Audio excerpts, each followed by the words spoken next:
और खुदा खुद हमें कभी गफलत में डालता है। किसके जरिए? नींद के जरिए। नींद को मौत की बहन कहा गया हदीस में। किसी मोमिन ने मुझसे सवाल किया, बाद ऐसे सवालात होते हैं कि इंसान को खुद सोच के लॉजिकली उनका जवाब तलाश करना चाहिए कि मौलाना मौत कैसे आती है? मौत? और मैंने कहा मुझे अभी आई नहीं, तो मैं आपको कैसे बताऊं कि कैसे आती है। वाकई मौत का एक्सपीरियंस ऐसा है, जब तक बंदा खुद करे ना किसी को बता ही नहीं सकता। और जो मर चुके हैं उनसे हम मिल नहीं सकते। यानी मरने वालों का कॉन्सेप्ट इस दुनिया के साथ बिल्कुल इसी तरह है कि मैंने कहा कि आपके मोबाइल में व्हाट्सएप है, फेसबुक है, यूट्यूब है, ये तब तक चलेगा जब तक नेट होगा। हाँ? नेट नहीं तो यूट्यूब लाख कोशिश कर लो, 10 सूरह हमद भी पढ़ लो, तो यूट्यूब चलने वाला नहीं है, व्हाट्सएप चलने वाला, कॉल लगेगी नहीं। ये कॉल लगती तब है जब इंटरनेट हो। तो बंदा जब तक दुनिया में है तो नेट है समझो, तो जैसे मर गया तो नेट ऑफ हो गया। अब कितनी भी कोशिश करो कि उस भाई से, उस बेटे से, उस वालिद से राब्ता करने की, तो मुमकिन नहीं है। कभी कभी आलम ख्वाब में कुछ दुआएं हैं जिनके जरिए इंसान को मुर्दों से मुलाकात हो जाती है, लेकिन वो भी जितने लोगों से आप पूछेंगे कतअन मुर्दे ये नहीं बताते कि वहां मामलात क्या है। कई पूछते हैं अपने वालिद से, अपने भाई से कि भाई बताओ वहां के मामलात क्या है, वो सरसरी बताते हैं कि भाई मैं खुश हूं, मेरी हालत बेहतर है। या उनका हुलिया बताता है कि बंदा किस हाल में है, कभी सफेद लिबास, कभी उसकी हंसी, कभी उसका मुस्कुराना, तो उसकी कैफियत बताती है कि बंदा बड़ा खुश है। लेकिन वही लोगों ने इसरार किया ख्वाब में पूछने का कि बताइए वहां मामलात क्या हैं, आलम बरज़ख का सफर कैसा है, तो कहते हैं हमें इजाजत नहीं है कि हम वहां की खबर यहां दें। तो उस चीज को अल्लाह ने क्या रखा है, पोशीदा रखा है कि शायद वहां के मामलात समझाना उनके लिए बड़ा मुश्किल है, क्योंकि ये आलम और है, वो आलम और है।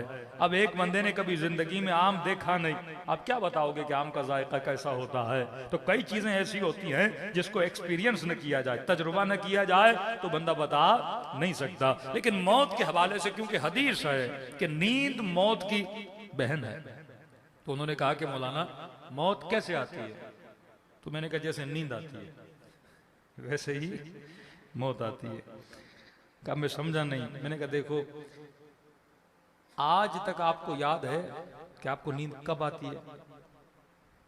किसी को याद है?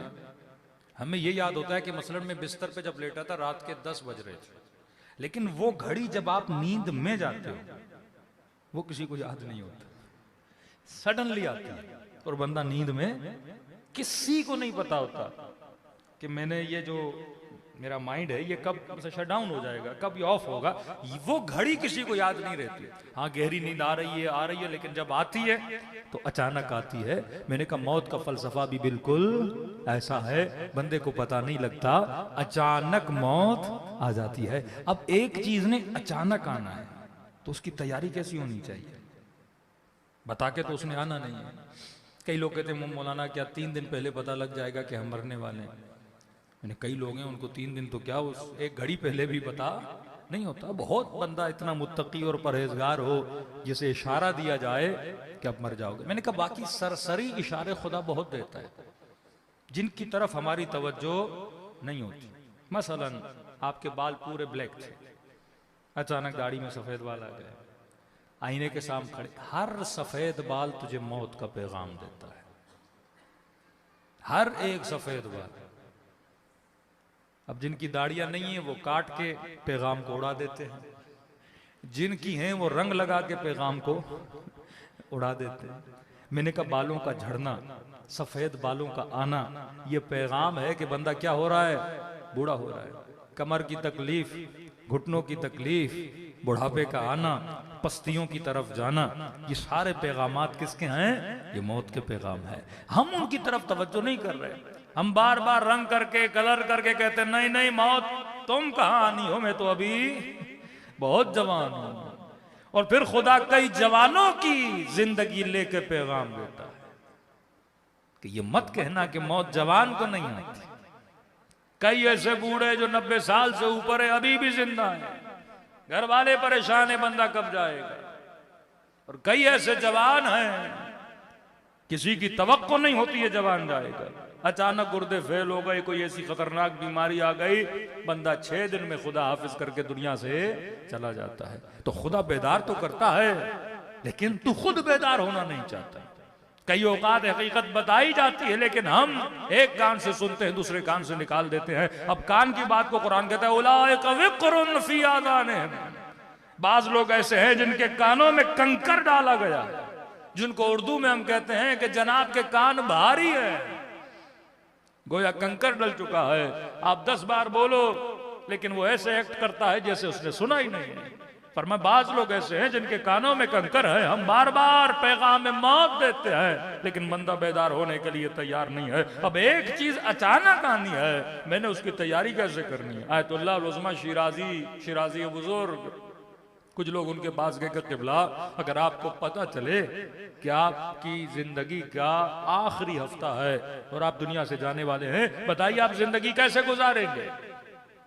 अब लोग इंतजार में थे कि हमने सवाल ऐसा किया, आपसे कोई ये सवाल करे कि आपको यकीन हो जाए कि आपकी जिंदगी का आखिरी हफ्ता है, आप कैसे जिंदगी गुजारोगे। तो कोई कहेगा नमाजें पढ़ूंगा, कोई कहेगा अब तहज्जुद पढ़ूंगा, कोई कहेगा अब डेली कुरान पढ़ूंगा, कोई कहेगा बड़ा अच्छा हो जाऊंगा, कोई कहेगा ज़ियारत पे जाऊंगा, कोई कहेगा ये अमल अंजाम दूंगा। अब ये इंतजार में थे आगा शिराजी बताएं कि वो क्या करेंगे, ताकि वो हम अमल लिखना शुरू कर दें और आज से वो काम हम करना शुरू कर दें। मुस्कुराकर आगा शिराजी ने कहा, बेटा जिंदगी का आखिरी हफ्ता रह जाए, पूछ रहे हो कि मैं उस आखिरी हफ्ते में क्या करूंगा, कब वही करूंगा जो आज तक करता हुआ आया था, कोई नया काम नहीं करूंगा।